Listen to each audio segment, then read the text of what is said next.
I welcome you all to Kia, where we offer both physical and online lessons.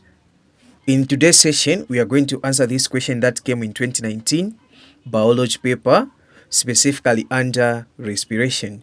So the question says, Figure 4.1 is a graph showing changes in the volume of air during inspiration and expiration in the respiratory organs of a person. So we have been given the graph that is showing the changes in volume of air during inspiration, during what? Inspiration and expiration. So the first thing that I want us to understand here are the terms that we have been given. So we have been given terms such as inspiration as well as the expiration.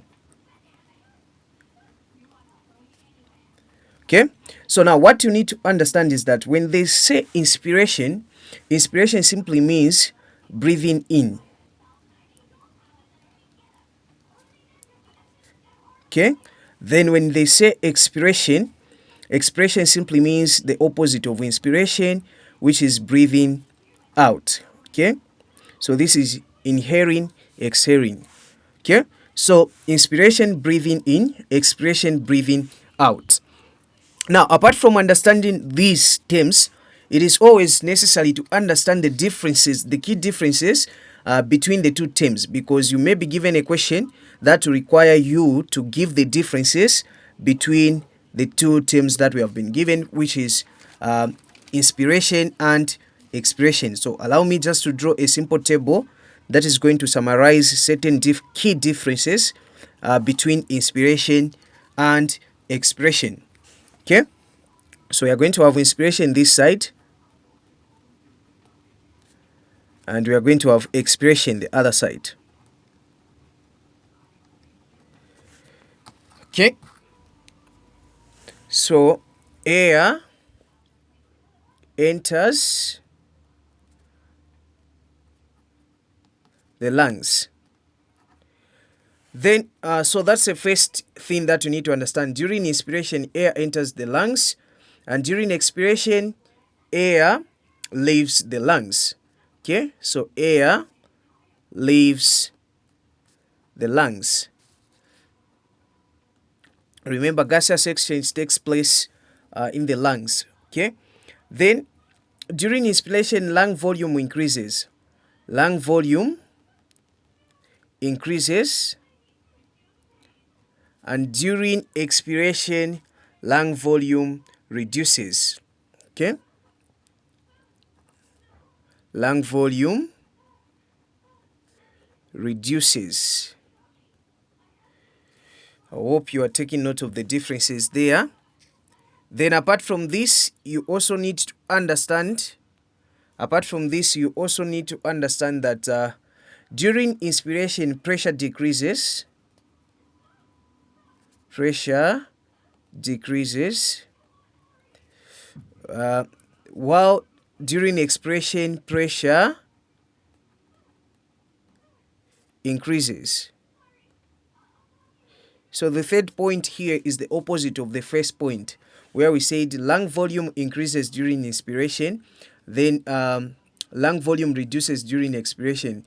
So this is simply the opposite of this. Pressure decreases during inspiration, then pressure increases during expiration. Then apart from that, you also need to understand that external intercostal muscles contracts. During inspiration, external intercostal muscles contracts. Okay, then this is simply the opposite, the other side. Here, during expiration, the external intercostal muscles, they actually relax.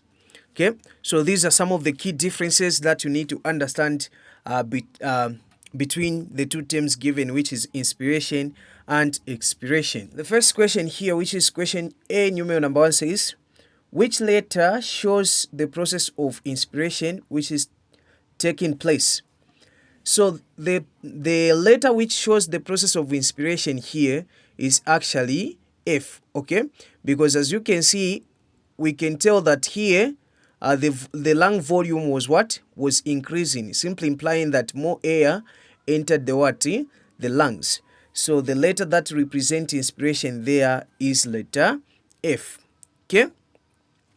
Then numero number 2 says, name the activities taking place during the stages 1, 2, and 3. So they want us to name the activities that was taking place at stage 1, stage 2, as well as stage 3. Okay? So now, like I have said earlier on, we can tell that stage 1 here, this is actually normal breathing. Then stage 2, we have deep breathing there. And then stage 3, we have been given normal breathing again. Now, they want us to identify the activities that we are taking place in these stages. Stage 1 here, we can tell that this person was actually what? Resting. So that's why we are having normal breathing there. Because the person was resting. Okay, so that's why we are having normal breathing. Then on number 2, we can tell that this person was doing some exercises. Probably vigorous what? Exercise. So you can say vigorous exercises, which is now leading to deep breathing. So here at stage 2, vigorous exercises were taking place, leading to increase in lung what? Volume, as more air entered the lungs. Then stage 3, we can tell that this is again resting, because we are having normal breathing there.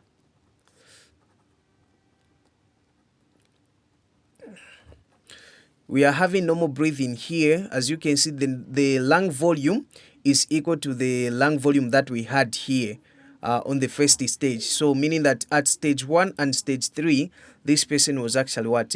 Resting. Okay?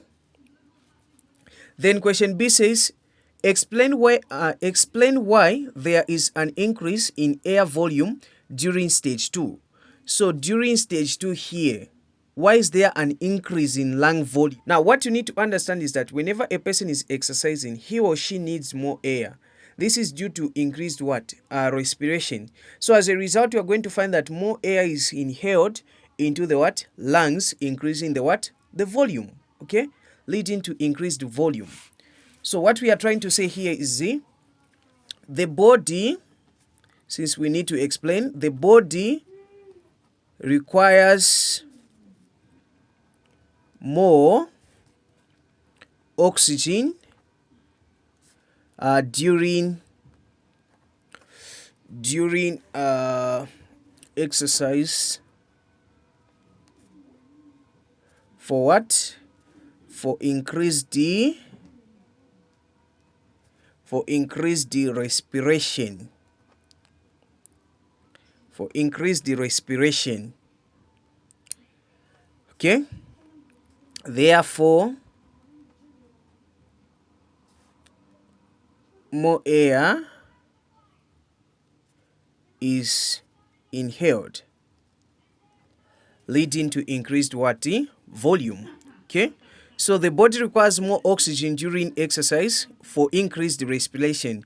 Therefore, more air is inhaled, leading to increased what? Volume. That is why we can see that the volume increased from 3 decimeter cubed to 5 decimeter cubed there. Okay. Then question C says, describe 4 changes which take place in the thorax during inspiration in order to facilitate the increase in volume during stage 2. So this question is one of the most important questions that you need to understand. They are saying you need to explain what happens in the thorax. Okay, what happens in the thorax during inspiration in order to facilitate the increase in volume during stage 2. So what normally happens is that number 1, the external intercostal muscles, they contract. Okay, so external intercostal muscles contract. When the external intercostal muscles contract, the ribs moves upward and outward. Okay? The ribs moves upward and downward. Okay? That's the second point there. The ribs moves upward and downward. So when the ribs moves upward and downward, it actually makes the chest wider. Okay? By so doing, the diaphragm contracts. So that's our third step. The diaphragm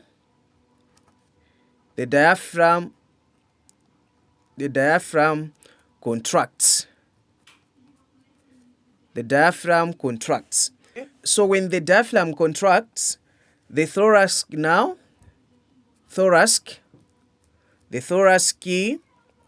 cavity becomes wider.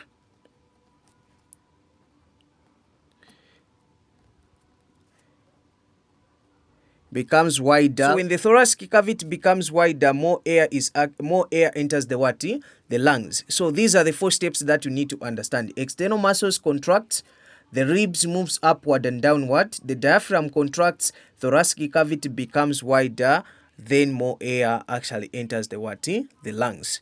So this is what I had for you for today's presentation. Hope you have gotten 1 or 2 points. Let's not forget, we are here and we offer both physical and online lessons. The number is 0974 980775. Thank you so much for watching.